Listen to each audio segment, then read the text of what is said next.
One, of course, the charisma of the Prime Minister. Two, of course, is cadres. That it goes to the booth and even to the Panna Pramukhs, that they take care of the electioneering and election process and the machinery, the gargantuan electional machinery that the BJP offers. Third one is, of course, the central schemes that have worked so well. Of course, the Congress comes back and says these are our schemes. But why isn't that? Why the same schemes haven't worked? That's the question people are asking, and seeing that the benefits are coming. So well, DBT and other things. The DBT and other things. Give me a minute, Shravan. Give me a minute.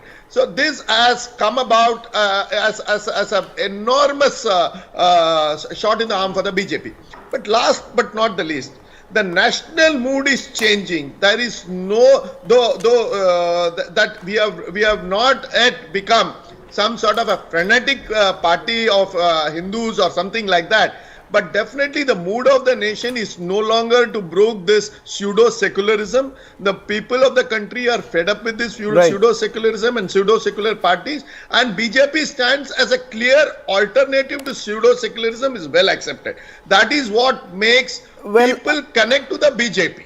Well, I think so that entire discourse, in fact, even Abhishek would agree that, that entire discourse of the tyranny of distance when it comes to the northeastern states, I think so we've bridged that to a great extent. When you have the Prime Minister making multiple visits, we haven't really. I have grown up in one of the states which has gone to the polls. I haven't seen any of the Prime Ministers visiting that state. In fact, in Shillong, when I saw that particular roadshow, I myself was quite surprised, because my growing up years, I have not seen any Prime Minister really making that kind of a visit, or that kind of an interaction, and the response that came in also. Let me also quickly bring in my colleagues who are joining us from Shillong as well as in Tura.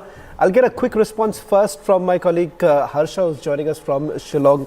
Harsha, I think so in a short while from now, we'll be coming to you very frequently, because the numbers, I don't know which way is it going to be headed, whether at all there's going to be a surprise, because all eyes, I would say, should actually be on parties like the UDP, because UDP now today is saying that I'm no longer a Khasi Jaintia oriented party, I'm a pan Meghalaya party. So if the UDP gets the kind of numbers that they're really looking at, things could actually change, and UDP could swing either ways. But as it always happens in the state of Meghalaya, that they would always want to be with that particular party which is ruling at the center. What is the sense that you are getting? And as I understand, there were late night meetings that took place at the UDP camp. Any sense that you're getting from there about the post-poll alliance? What are they planning to do? Ladies and gentlemen, may I have your attention, please?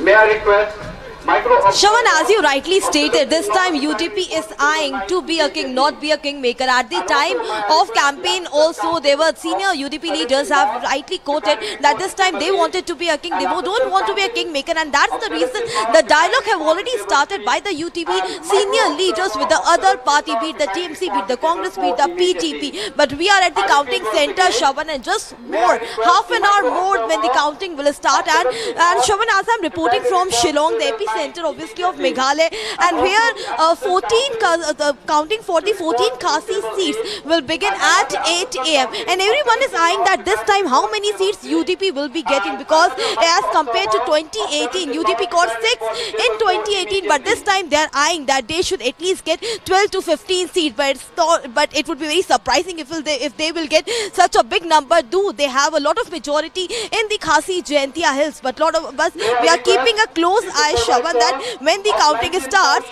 how many leaders start coming here, because we are getting to know that the few of the NPT leaders, the East Shillong candidate, will be coming here. And not only that, we are also expecting UDP leaders to reach here in a short while. But as we rightly stated, Shravan, as you also belong to Shillong itself, but we have got to know that Meghalaya always surprises you. And this time when Conrad Sangma completed 5 years his tenure, which was full of controversy, everyone was surprised, because since the formation of the state, there have never been a majority government. And which party this time will make an alliance government? Everyone is waiting for the picture to be clear. And Well, in fact, we're getting multiple breaking news coming in from the state of Meghalaya. In fact, the Trinamool Congress president of the state, essentially indicating right now that they are open for any sort of alliance, post-poll alliance. Well, that's on the expected lines, Abhishek. But the Trinamool Congress was really hoping. First, they experimented with Tripura, then changed gears. Then they said, okay, let's focus in the state of Meghalaya. Overnight becomes the principal opposition party. But it's a tough fight, because what has essentially happened in the state of Meghalaya, Abhishek, is that Trinamool Congress is battling with that identity crisis. It's largely viewed as a Bengali party, viewed as a party which operates from West Bengal and does not find that kind of resonance. Because if at all, the other big breaking news also we're getting in is right now from Tripura. Congress as well as the CPM has now confirmed talks with the Tripura Motha.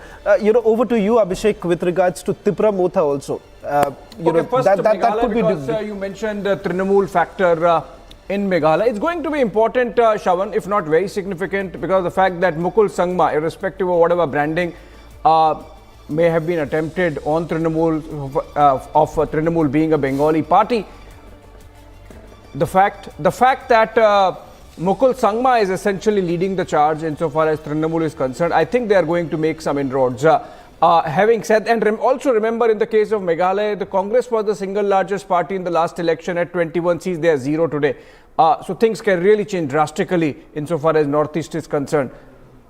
And I believe we go to Sudhir Bhaumik on that note and take his comments, Shravan. Well, Mr. Bhaumik, we'll first stick to the state of Meghalaya. As I was asking also, Abhishek, with regards to, a situation where you have both the parties, the NPP as well as the BJP hitting out at each other. In fact, so much so Union Home Minister Amit Shah said that if we come back to power, if we are in power, we will ensure that there is investigation takes place, corruption cases, whatever corruption cases are there, we will investigate. But the fact of the matter is that I think still it was a friendly show. Yeah, they're still in that friendly fight that continues. Do you think things could at all change in the state of Meghalaya, that perhaps the UDP, the PDP, others basically coming together with the Trinamool Congress, or you see that's completely out of question because they would rather want to be in power and at least closer to the Bharatiya Janata Party, because that's the party at the center, and that's always the sentiment in the state of Meghalaya? Well, I would not rule out anything in Meghalaya. Meghalaya is in the northeastern politics the sort of ultimate uncertain playground. So I don't really think that this is totally a friendly fight or something. The tensions within the alliance clearly shows up very often, and these threats to start corruption cases, etc., is the BJP's way to arm twist difficult allies into submission. So that's my take on it. Number two, you guys have been talking since morning that so much importance was never given to Northeast, etc. I've been covering Northeast. I am from Northeast, Tripura basically. And my mind goes back to 1988 when Rajiv Gandhi lost quite a few elections across mainland India, mainland meaning, the heartland or whatever you call it. And then he converged on, his sort of attention converged on Tripura. Santosh Mohan Dev, if you remember, was sent there, the big troubleshooter of the Congress, the heavyweight, somebody who made an impact. And there was a desperate attempt by the Congress at the center to bring down the left front, which was there in power, and that led to huge rebel violence and stuff like that. So, and finally the Congress won. And for Rajiv Gandhi, that was, of course, a shot in the arm, though short-lived, because he didn't do very well a year later in the national elections. So what I'm trying to say is that when things get difficult for mainland parties, at the heartland area, when they lose a few seats in the Hindi belt or elsewhere, in Western India, places like Maharashtra and others, they don't do well, then very often they turn to Northeast to make a point. And this is something missed out. Northeast is not sort of very much in the national imagination, politically speaking. I agree with this whole idea of look east and act east and Tripura becoming very important, basically because you have a friendly government in Bangladesh and which has given you a lot of connectivity, from mainland into Northeast India. But in the political imagination of the Indian elite, political elite, Northeast only becomes important when things go wrong for any of them in the heartland. And then they try to make a point, I have won Tripura, I have done well in Meghalaya. Whatever it means in terms of numbers, not really very much. But, to score a point, to sort of set the ball rolling in a certain direction or to arrest a difficult situation, you lost a few states, let's say you lost Himachal, you lost a few other states, and then you want to make a point, I have won Tripura. So that kind of a thing has been happening for quite some time, and it's not something very new. The Prime Minister campaigning, I've seen Rajiv Gandhi campaigning very heavily in Northeast in 1988, and in Tripura, where his lieutenants made a very strong bid to oust the left front. Those days, the left and the Congress were at loggerheads, both in West Bengal and in Tripura and surely in Kerala. Yeah. So this is not a new phenomenon. Yes, I will bring another thing, the Tripura factor, into play this time. I think we'll have to continue this conversation, but let's keep dipping in on the ground, Shravan. And you were mentioning about, bridging the distance. I think we have done a good job of bridging that distance with all this deployment that we have in the Northeast today. Let's go to Nagaland. I believe Shivangi is joining us live from Dimapur. Shivangi, in Dimapur or Kohima? Right, Abhishek, a very good morning to you and to all our viewers. I'm right now in Kohima, and this is the seat of administrative power here. In fact, I'm right now at the counting center. You can see the heavy security deployment, which is all around. You can see right over there. Right now, we are at the Deputy Commissioner's office of the Deputy Commissioner in Kohima, Nagaland. Very shortly, and there was an announcement a short while back, very shortly, Abhishek, the counting of votes will begin at 8 a.m. sharp. And in Nagaland, there was, of course, when we were going around in Nagaland and Kohima especially, it is a very, very hilly region, but it's a beautiful place as well. But what is very interesting is the politics here. Now, remember, the exit poll says the BJP alliance with the NDPP, that is again going to come back to power once more. But there's a 40-20 seat sharing which is happening between the BJP and the NDPP right now, Abhishek. And of course, the Prime Minister himself was here on Feb 24th, where he spoke about peace, prosperity, and progress. Those three were what the Prime Minister spoke about. There was a lot of emphasis the Prime Minister made when it comes to technology, when it comes to sports, when it comes to many other initiatives that the BJP government has been speaking about here. So we can expect, Abhishek, that very soon the counting of votes will begin very soon. We're showing you all the visuals. We can see outside right over there that the police deployment is very, very heavy. Have a look just outside. There's a Nagaland police van right over there. So you can see how tight the security is as the counting of votes begins. And remember that the NDPP BJP alliance fought the elections 40-20 seat share ratio against the NPF and the Congress party. 13 lakh voters voted, and the voter turnout in Nagaland, it was exceptional. 83%, Abhishek, of voters had turned out, which means very soon that we will, of course, start the counting of votes. I'm handing it back to you, Abhishek, as we continue our live coverage from the counting center here in Kohima.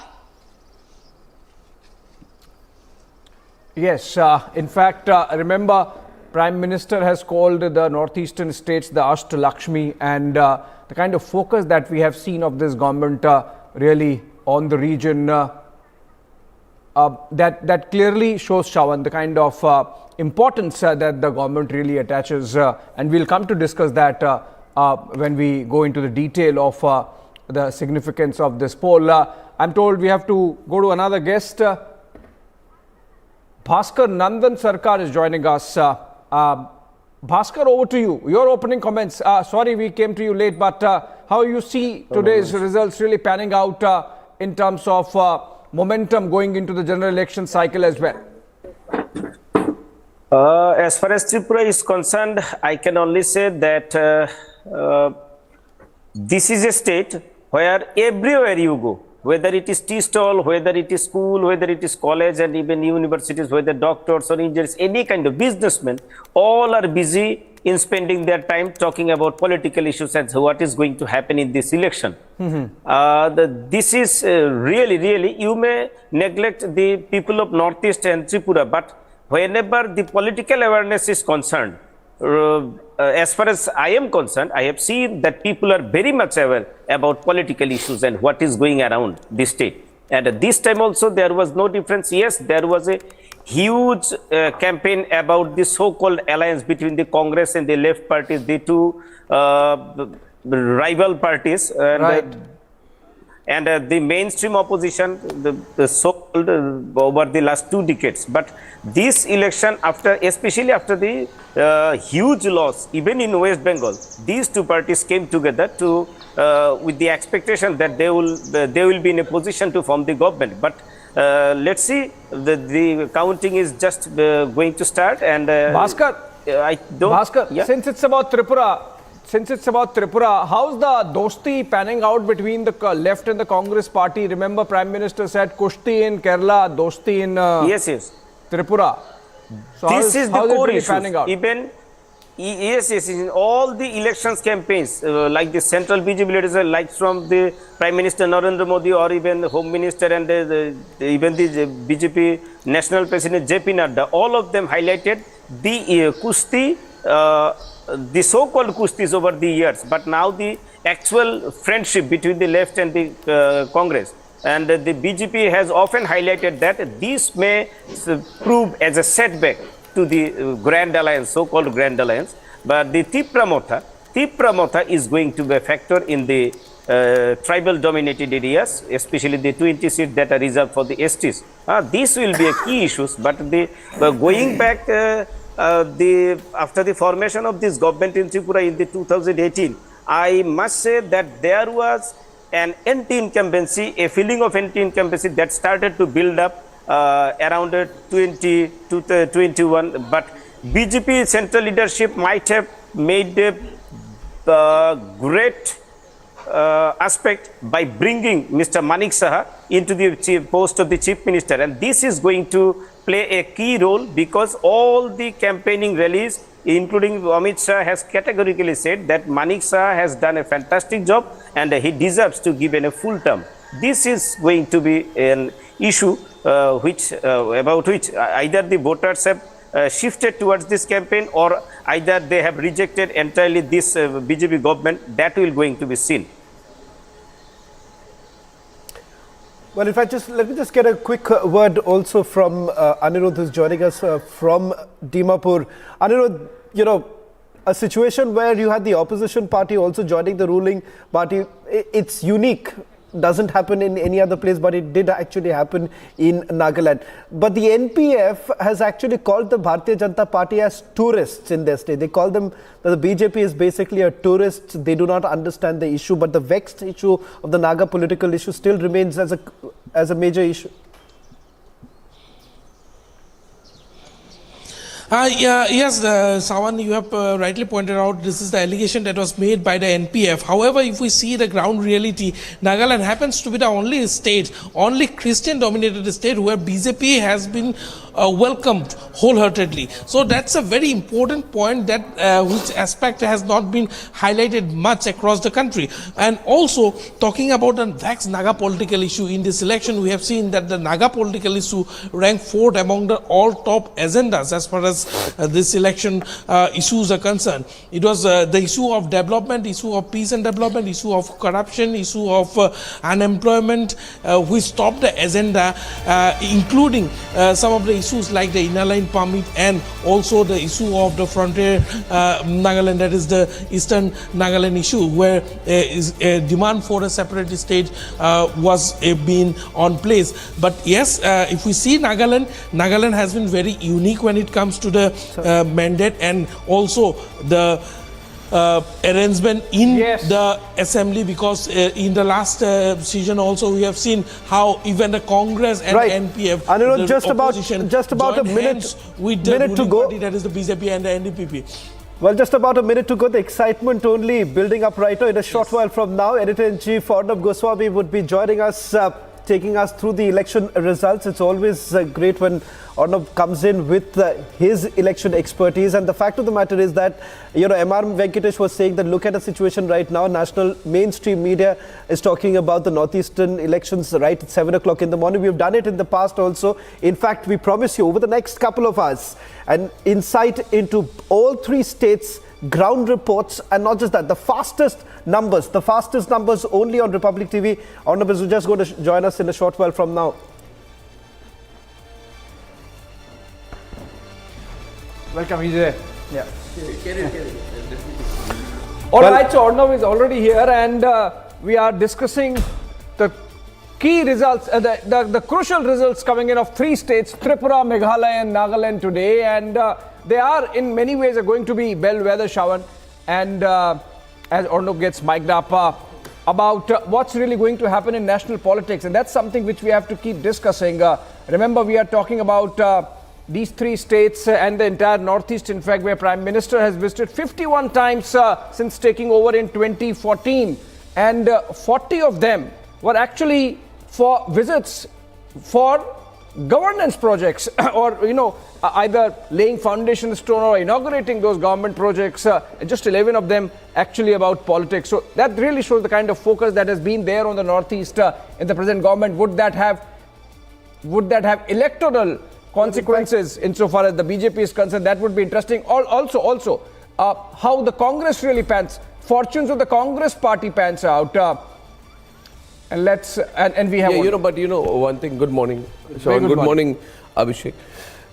People in the Northeast are looking at Assam as a model of development, and fundamentally, beyond all the politics of it, the reality is this: whether you're in Meghalaya, whether you're in Nagaland, the development does not quite match up to the situation that Assam is in, with massive infrastructure projects, deep investments into healthcare, right, and a radical transformation of the state. So if you're looking at 2024 and you're saying, how is it that the BJP is still managing to sort of expand its footprint in the Northeast, as we've seen through some of these exit polls? Fundamental question is, Assam is a model of development. Himanta Biswa Sarma is delivering.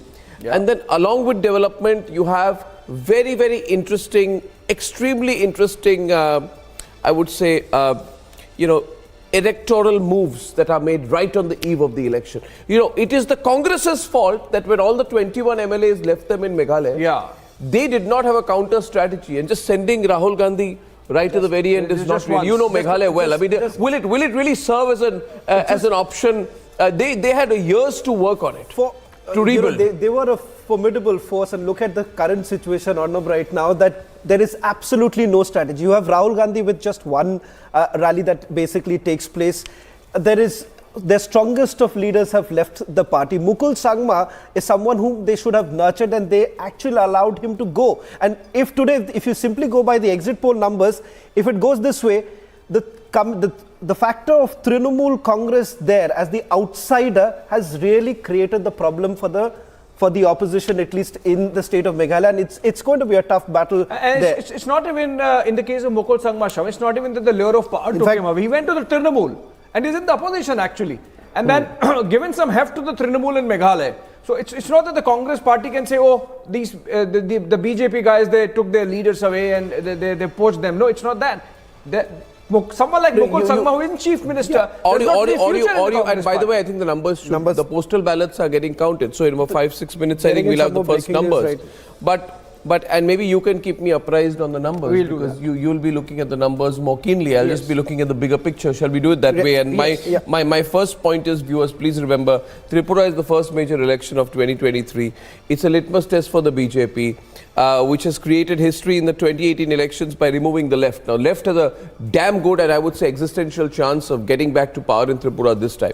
And in order to do that, they've created typically the formation which they call a secular coalition here, you know, between the left and the Congress party, ideologically at each other's throats in Kerala, but on the other hand going together, and it's a make or break.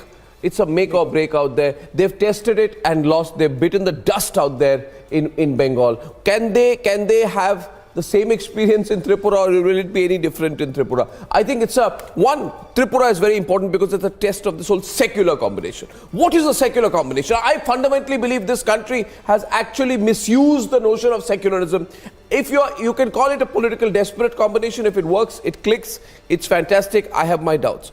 Second important fact is that, you know, you have about 25 Lok Sabha elections which are in the test. Yes. You know, if you look at the sum total of of what is at stake today, you know, and you know, it has a clear impact on the 2024 trajectory. Let us not say this morning, and I know there will be people who say no, it doesn't contribute too much, but these are the same people, Abhishek, who say that Himachal Pradesh, which has 4 Lok Sabha seats, sets the stage for 2024.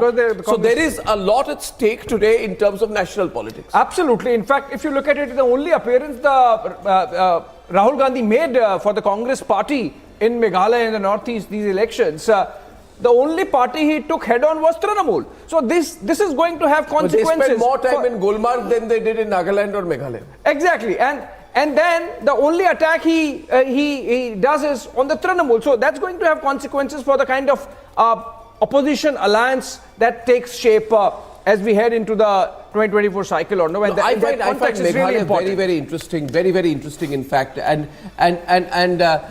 you know, we've Conrad Sangma out there, and you know, interesting person, very charismatic out there. I personally don't believe in this rupture that's happened between him and the BJP. I think it's all make-believe. I think it's an attempt at trying to, very desperate attempt to Conrad Sangma of trying to give an impression, Shravan, and you know Meghalaya well, that he's fighting with the BJP, because I think they don't want to be associated with the BJP politically, electorally as a pre-electoral combination, because they think they'll lose out the Christian vote. The most interesting is the fight that's actually going to happen in Tura, because BJP state vice president Bernard is at loggerheads. He says, I'm not going to speak to him because he was put behind bars, and now there could be a situation that post-poll alliance takes place. There is already talks that are going on. Let's put that breaking news out also, because Himanta has already met Conrad Sangma, and this has happened on the last time. Conrad Sangma, the best of friends, by the way. They're the best of friends. I still remember the press conference that we were at Himanta's Assam Bhavan last elections, and in fact they get along famously. Himanta was Pema Khandu, Conrad Sangma, Himanta, they're the best of friends. So I think that this was an artificial breakup to begin with. You believe it? Absolutely. There is no doubt about the fact that this is a complete artificial breakup. Back in 2018 also, the fact is NPP needed to contest all the seats, and they are contesting. They're doing it. They did not want, and in fact, this is the only northeastern state which has got the national tag right now. In Arunachal Pradesh, they have their seats. So if you really look at it, he's fighting on, isn't there a strong corruption allegations? There are anti-incumbency. The corruption angle as far as the Meghalaya Assembly is concerned, the COVID being another particular issue. But having said that, Conrad has made it very clear that his party has to grow, and that is exactly why he's trying to, put his hands in other states. Issues like the Uniform Civil Code matter in Meghalaya? So the BJP is making very clear that when it comes to the Uniform Civil Code, there we'll go ahead with it. Be it even as far as eating choices are concerned, the BJP chief has made it very clear. Actually said that he eats beef and his party is okay with that. That was in Meghalaya. You know, there is the state party chief. That's where I say this has an impact on the 2024 trajectory, because the BJP is fighting the anti-minority tag in the run-up to 2024. I think the BJP is not pushing the UCC agenda very singularly. Meghalaya is voting on issues of the UCC. So win in Meghalaya can strengthen the BJP's stand to fight the anti-minority tag nationally. The BJP's position in the northeast, which shares international borders, is crucial ahead of 2024. But again, if there's what stands for, I mean, what is there in the people's mind, Sean? Do people think the Conrad is fighting the BJP, or do they think it's make-believe? As far as Meghalaya is it a factor? Do people really hate the past association with the BJP, or is it that they look at the development? By the way, we're getting some early leads coming in. I want to talk about that. We got a few early leads, and according to the leads out there, NPP is ahead in Meghalaya. We've got leads in Tripura. Can I just get an update on the leads, please? We're getting some really nice early leads coming in from Tripura. BJP racing in ahead. Let's keep focus entirely on the numbers right now, Shravan. Yes. Over to you and Abhishek. Just look at the numbers very, very closely. I'll give the overall commentary, but I'm seeing here. Leads, total 8 leads or no, insofar as Tripura is concerned. 5 for the BJP, 2 for the left. Yeah. And 1 for others. Yeah. That takes the total. CPM, in fact, getting 3. So, BJP gets lead in 5, CPM gets lead in 3, that's take the total to 8. That's the kind of leads that are coming in insofar as Tripura is concerned, and these are early leads, postal ballots being counted. Let's go ahead, look at Meghalaya. Are you getting any EC data yet? You wouldn't get EC data yet. This is not the EC data, this is the C voter data. And then we go to Nagaland, and Nagaland, of course, there was one seat that was won already by the BJP uncontested. Can I get the news desk here? Yeah, please go on. Yeah. And so as of now, no, the leads coming in only from Tripura. 8 seats, 3 to the left. Can I get the news combined, desk, please? and 5 to the BJP. 4 now to the left and 5 total 9. It seems it's going fast. Yeah, just push the C voter data that you've got out here. Yes. Why don't you just keep looking at the numbers on the C voter data? And can I get an update from the newsroom in my, to me, please, directly? I'm asking them for it. Can I just get the newsroom for the latest numbers? Thank you very much, Niranjan. Yeah, please continue. Abhishek and Shravan, we need to constantly keep updating the viewers with the latest numbers, please. Over to you. Tripura, 9 leads coming in, early leads based on postal ballot, obviously. And we're getting to see 5 seats where BJP leads and 4 seats where the left is leading. So it seems as of now, by going by early leads, that the CPM, these are all the 4 leads are for the CPM, not for the alliance. Niranjan in the newsroom. Yeah, go on. And of course, the CPM was the major partner because they contested 47 seats, leaving just 13 for the Congress party. But in fact, Abhishek, we're getting in some more number as far as Nagaland is concerned. Nagaland, in which BJP is leading by 1. Yes. As of now, the NDPP has not opened their account. Yes. That's in Nagaland. That's the quick. Let's just quickly move from one state to the other. That's as far as Nagaland is concerned. Let's quickly move to Tripura because the numbers are coming fast in Tripura, Abhishek. BJP is leading in 3. In CPM is leading in 2 seats. This is from Tripura East, the numbers are coming in. Let's also take a closer look at Tripura West, where there again BJP is getting leading at 2 seats. CPM again in Tripura West 2 more seats. A total of right now we are looking at about 5 for the BJP, where they are leading right now in Tripura. Let's also quickly move to Nagaland, where Nagaland the BJP is leading in 1. As far as Meghalaya is concerned, there the NPP has also opened their account. They are leading in 3. We have more numbers, I believe. Shravan, Tripura, in fact, the leads have gone to 21. And if I can get the numbers again. Yeah. Total leads, in fact, no, sorry, not 21, 11. So as C voter is concerned, 7 to the BJP, 4 to the CPM. Again, Congress not still showing any leads. So you got this 3-cornered fight which has been going on in Nagaland. I just want to go state by state for a minute, please. Yes. You got a 3-cornered state which is going on in Nagaland. Okay, Nagaland BJP and Nagaland, I'm seeing the BJP break away. Would it be fair to say that the BJP sort of broken away in Nagaland and it's going exactly as the exit polls predicted it, So this is very interesting here, viewers. I'm just looking and telling you the overall trend that if the BJP manages to retain Nagaland, it's a tribal state, most of the electoral is Christian. then it has absolutely, I can say, shed its anti-minority tag, and that is very, very big. BJP will be looking at the numbers in Nagaland, where it's right now 7 out of 60 with all the initial leads going into the BJP. So the BJP gets into a strong position. It already has governments in Assam and Manipur and Nagaland now very much coming its way. Yes, please. Shravan, well, in fact, in BJP, he's leading by 2 in Nagaland. And as you rightly pointed out, if the story really comes out the way it is, that the story here is that the Congress. But let's look at Tripura. We've got a fair number. We've got a lot of numbers coming in from Tripura out here. Fact, the BJP is 3. BJP is leading in 3. No, we got 25 leads coming in from Tripura right now, Shravan, and the BJP. No, we got 33 leads coming in from Tripura, and the BJP is actually leading in 25 in Tripura. So that's 27 seats out of 35 right now. So it's literally a BJP sweep going on happening in Tripura. 28 right now, moving in for Tripura. So the left and the Tripura Mota and the left are neck to neck. The Left Congress Alliance